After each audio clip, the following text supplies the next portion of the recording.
survive this? Unlikely.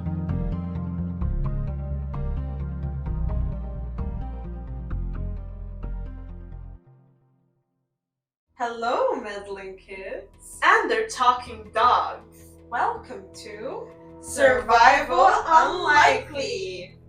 I'm your host, Leva. And the DJ's got us falling in love again. And I'm your host, Mariam. So let's dance like it's the last night of our lives. We're gonna talk about how we would survive monsters from urban legends which are called cryptids. Cryptozoology is a subculture that searches for and studies the unknown, legendary or extinct animals whose present existence is up for debate. We're going to introduce 4 of our favorite cryptids and have a short discussion after every cryptid on the likelihood of surviving each one.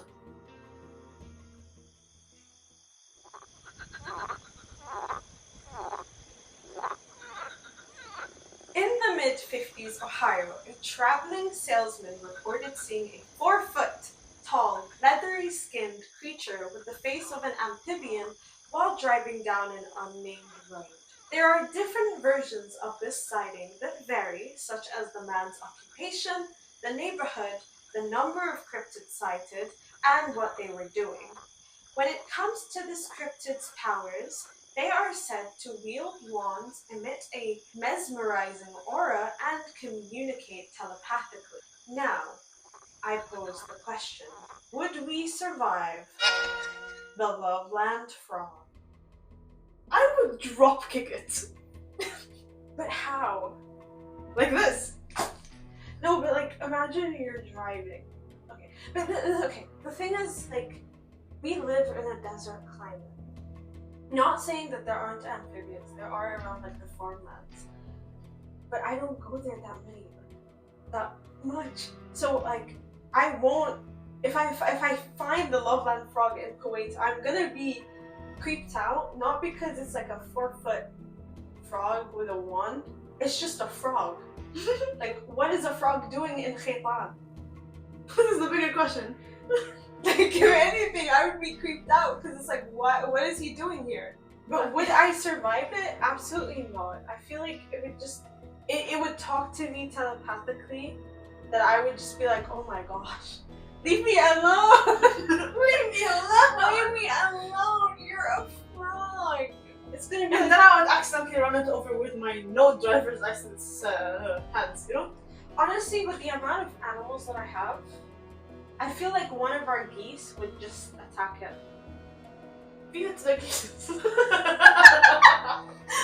I am not feeding the Loveland frog to the geese. You don't know where that frog has been. I love my geese. I'm not feeding that.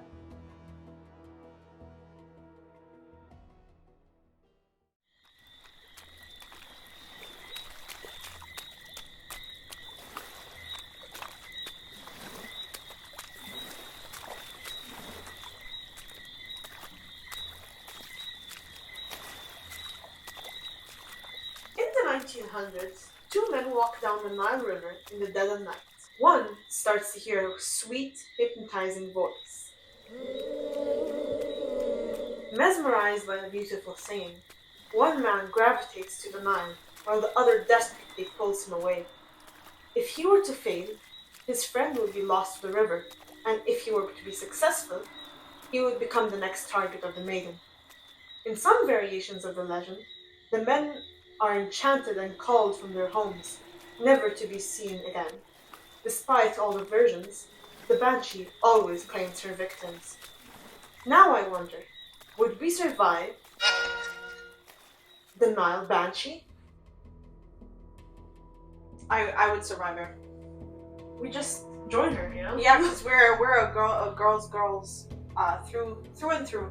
So whatever, you know, we support girls' rights and wrongs. If this is her job, you know, we support a working lady, a boss queen. I would want to be back in my country. And I would like to visit your country. So this is a win-win situation, you know, if we end up around the Nile, and we see 2 men being like, oh, going towards her, we'd be like, yes, queen. Instead of just being in a daha, it would be in a dahas. Yes. It would be The plural. banshees. We could be a band. Exactly. I call base.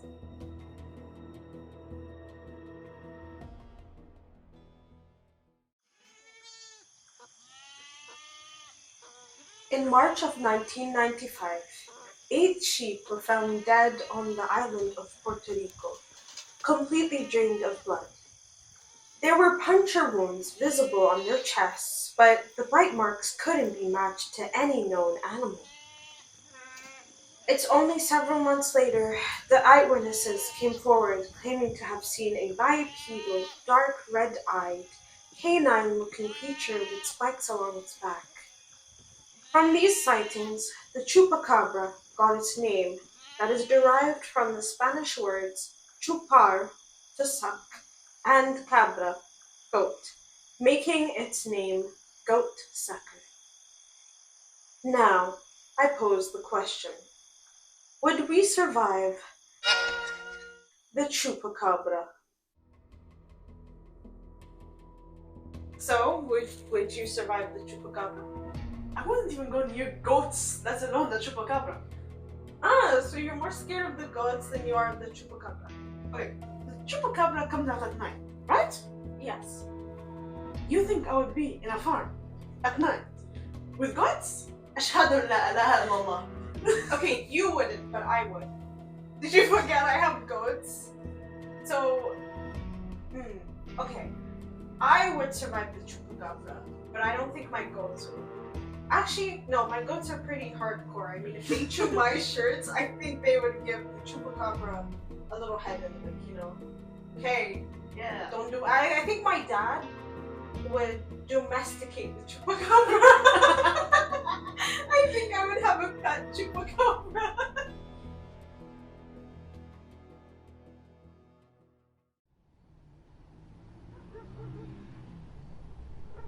A child walks down a deserted road in urban Japan, coming home from school. Watching from a nearby alley, a beautiful woman wearing a surgical mask and a red coat follows the child with a pair of bloodied scissors from behind her back. When the child is close to their home, she ambushes them with lightning speed and asks, Do you think I'm pretty? with her long black hair framing her face. The child thinks of the two options they have: say no and get killed by the woman's scissors, or answer yes, to which the woman pulls down her mask and smiles, showing the jagged cuts that reach from the sides of her mouth to her ears, with rows of teeth reaching down her throat. If the child were to say yes again, the woman would do the same that had happened to her and cut their mouth. If they were to say no, they would be cut in half by her scissors. While the slit-mouthed woman, or the Kuchisake Onna, in Japanese legends varies, in time period and story, it doesn't give a clear way out of being attacked by her. Now I wonder, would we survive? The slit-mouthed woman. You want me to survive this? There is no loophole, and I feel like if she does come to me, obviously she's probably speaking in Japanese, like asking me, do you think I'm pretty? Either I would just exhaust her by being like, what? And like trying to get Google Translate out and like having her repeat, do you think I'm pretty? Like, And it's not going through because Yeah. she's a yokai? Yeah, and it's just like, or like my phone just doesn't register Aslan and it's like no charge, no nothing. Like, I don't know, I don't, yeah, I think the only way we could survive her is just by playing dumb. Which I don't even think we're playing dumb at this point. We just are dumb. Because she's talking to us in a different language. If anything, I would just think she's lost. Because like, imagine you're walking in the streets of Kuwait. Whether at night or in the like, imagine going to the avenues. And you're like in the middle of the souk area. And then this Japanese lady just comes to you, pulls out her mask. And she's like, do you think I'm pretty? whether like the scars on her face or not, that I wouldn't even see those because I'm so socially awkward. I'd be like, Why are you talking to me? yeah, like what? Excuse me, do I know you?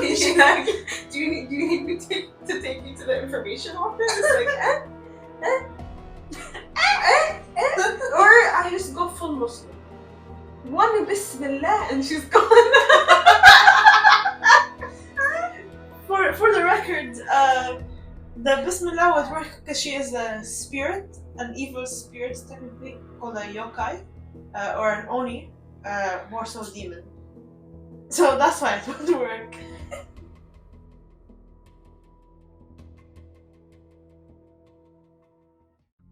Thank you for watching Survival.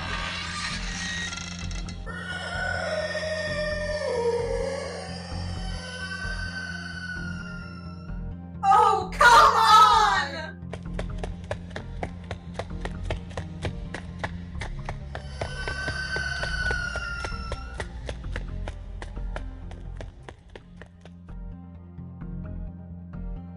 Thank you for watching the very first episode of Survival Unlikely. I hope we were entertaining and a little bit informative with our own personal ways of surviving these supernatural beings. Share your ways of surviving the 4 cryptids we mentioned in the comments down below. Feel free to also reach out on our socials linked in the description box for bloopers and other shenanigans we get up to. But most importantly, stay surviving! Stay vigilant! Bye!